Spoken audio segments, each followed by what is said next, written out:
नमस्कार, आपका स्वागत है। जय श्री कृष्ण। राधे राधे दोस्तों। यह जानकर खुशी होगी कि 26 अगस्त 2024 को एक अत्यंत दुर्लभ और शुभ संयोग बनने जा रहा है।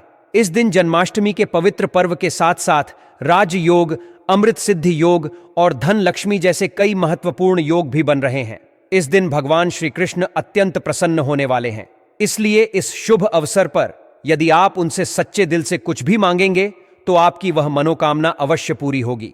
भगवान कृष्ण को प्रसन्न करने के लिए इस जन्माष्टमी पर कुछ विशेष उपाय करना न भूलें, जो न केवल आपकी किस्मत को बदल देंगे बल्कि आपको संपन्न और खुशहाल भी बनाएंगे। साथ ही आपके सभी दुख दर्द भी समाप्त हो जाएंगे। इसलिए जन्माष्टमी से संबंधित सभी महत्वपूर्ण जानकारी प्राप्त करने के लिए इस वीडियो को अंत तक अवश्य देखें।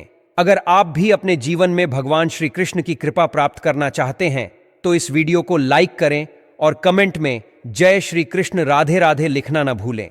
इस खास वीडियो में हम चर्चा करेंगे कि वर्ष 2024 में कृष्ण जन्माष्टमी कब मनाई जाएगी, किस दिन आप व्रत रख सकते हैं, पूजा का शुभ मुहूर्त क्या रहेगा और व्रत के दौरान क्या खाना चाहिए। इसके अलावा हम आपको बताएंगे कि व्रत का पारण किस समय करना उचित है, पूजा की पूरी विधि क्या है और वे कौन से उपाय हैं जिन्हें अपनाकर आप अपनी किस्मत को चमका सकते हैं और अपनी हर मनोकामना को पूर्ण कर सकते हैं। तो चलिए दोस्तों, जन्माष्टमी का पावन पर्व मनाने की शुरुआत करते हैं। यह भगवान श्री कृष्ण के जन्मोत्सव के रूप में बड़े धूमधाम से मनाया जाता है।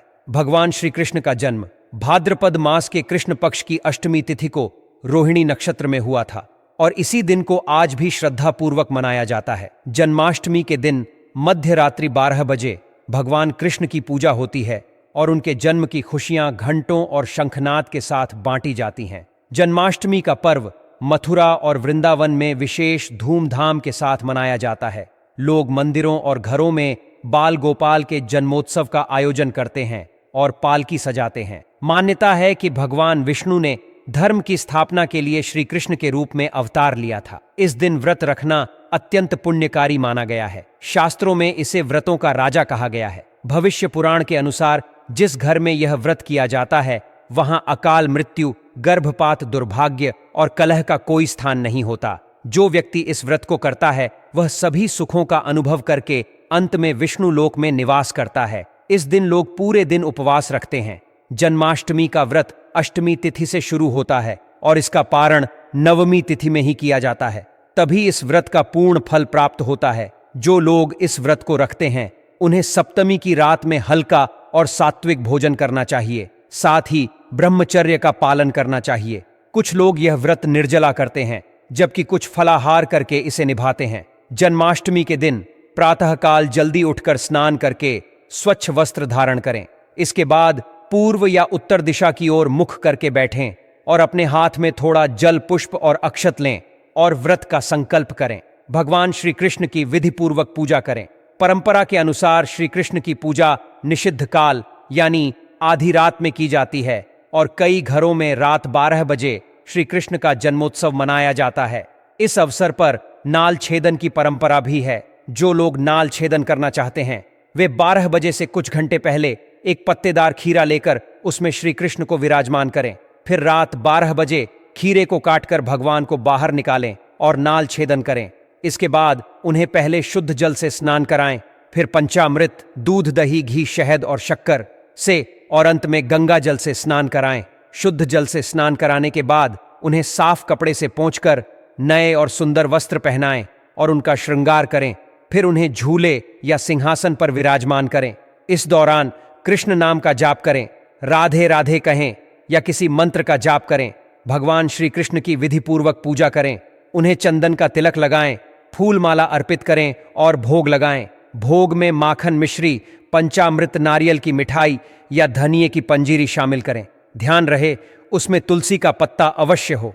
इसके बाद धूप दीप जलाकर श्री कृष्ण की आरती करें और उन्हें झूला झुलाएं। जन्माष्टमी की रात को लोग जागरण करते हैं, भजन कीर्तन और शोभा यात्रा में भाग लेते हैं जिससे शुभ फल की प्राप्ति होती है। कुछ लोग रात की पूजा के बाद ही अपने व्रत का पारण कर लेते हैं जबकि कुछ लोग अगले दिन सूर्योदय के बाद इसे संपन्न करते हैं। ध्यान दें कि व्रत का पारण करते समय प्रसाद का सेवन जरूर करें। जन्माष्टमी का व्रत लोग विभिन्न तरीकों से रखते हैं। कुछ लोग निर्जला व्रत रखते हैं, जिसमें वे पूरे दिन पानी भी नहीं पीते, जबकि कुछ लोग उपवास रखकर रात में फलाहार करते हैं। वहीं कुछ लोग दिन में 2 बार फलाहार करते हैं।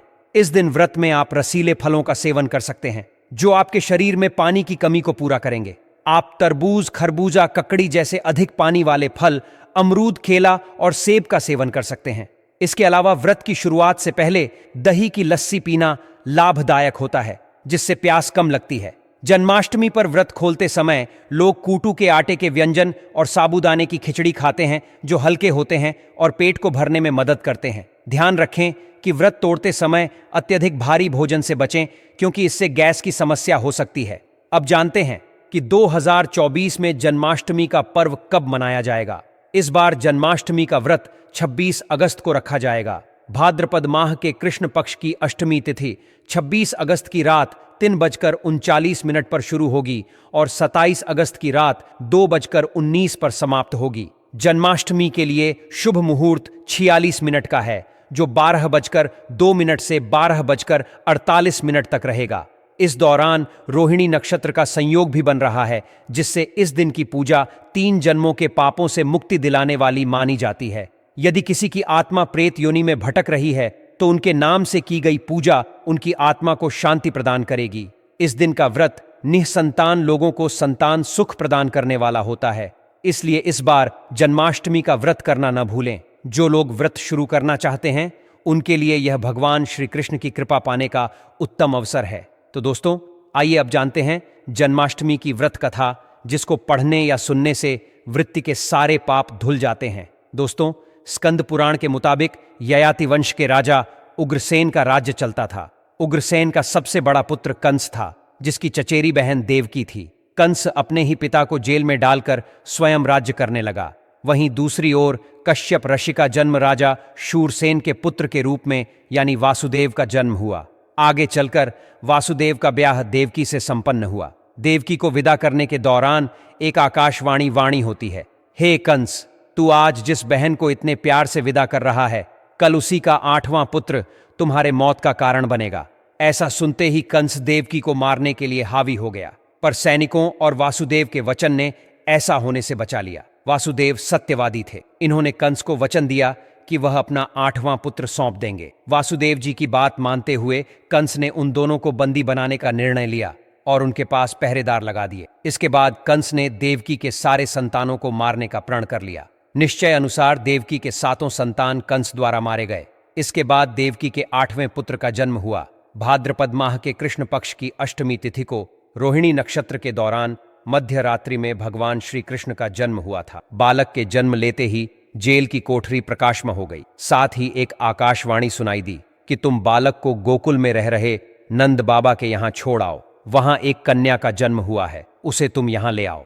ऐसा सुनते ही वासुदेव की हथकड़ियां खुल गई। वे तुरंत एक टोकरी में श्री कृष्ण को रखकर इसे माथे पर लादे गोकुल की ओर निकल पड़े। रास्ते में यमुना नदी बाल कृष्ण के चरणों को स्पर्श करने के लिए उफान पर आ गई।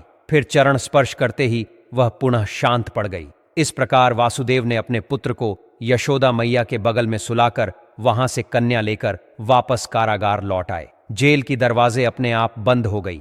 उनके हाथों में दोबारा हथकड़ी डाल दी गई और सभी पहरेदार तुरंत चौकन्ने हो गए। तभी कन्या के रोने की आवाजें आने लगीं। सूचना मिलते ही कंस ने कारागार से उस कन्या को लाकर उसे मारने की कोशिश की, लेकिन वह कन्या आकाश में उड़ गई और कहने लगी, अरे मूर्ख, मुझे मारने से कुछ हासिल नहीं होगा।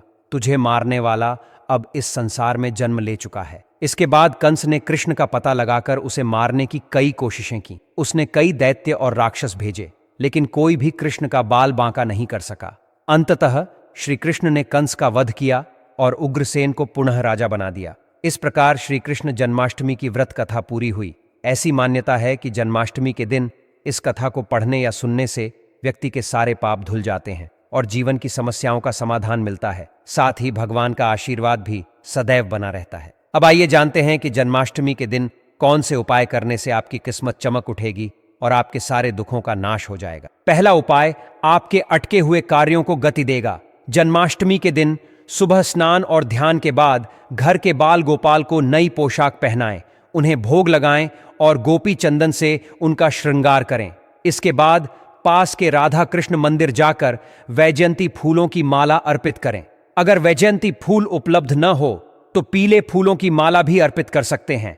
ऐसा करने से भगवान कृष्ण का आशीर्वाद प्राप्त होगा और आपके रुके हुए कार्यों में प्रगति होगी। दूसरा उपाय आपके भाग्य को मजबूत करेगा। जन्माष्टमी के दिन बाल गोपाल को केसर, मेवा, मिश्री, साबूदाने या खीर का भोग लगाएं। ध्यान रहे, खीर में चीनी की बजाय मिश्री की डली डालें और सफेद मिठाई भी अर्पित करें। ऐसा करने से भगवान कान्हा की कृपा मिलेगी और आपका भाग्य मजबूत होगा।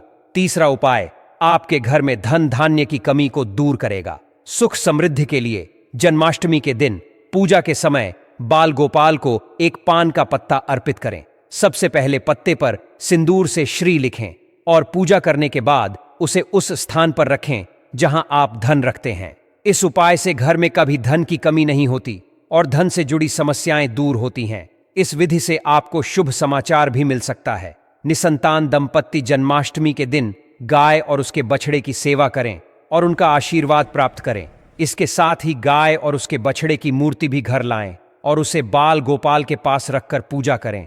ऐसा करने से भगवान कृष्ण की कृपा से शीघ्र ही शुभ समाचार प्राप्त होते हैं। बाद में गाय और बछड़े की मूर्ति को ईशान कोण में रखना सर्वोत्तम माना गया है, जिससे आर्थिक तंगी दूर होती है। यदि आप कर्ज की समस्या से परेशान हैं तो जन्माष्टमी के दिन दक्षिणावर्ती शंख से भगवान कृष्ण का अभिषेक करें। दक्षिणावर्ती शंख को लक्ष्मी का प्रतीक माना जाता है और इसकी पूजा के बिना लक्ष्मी पूजा अधूरी मानी जाती है।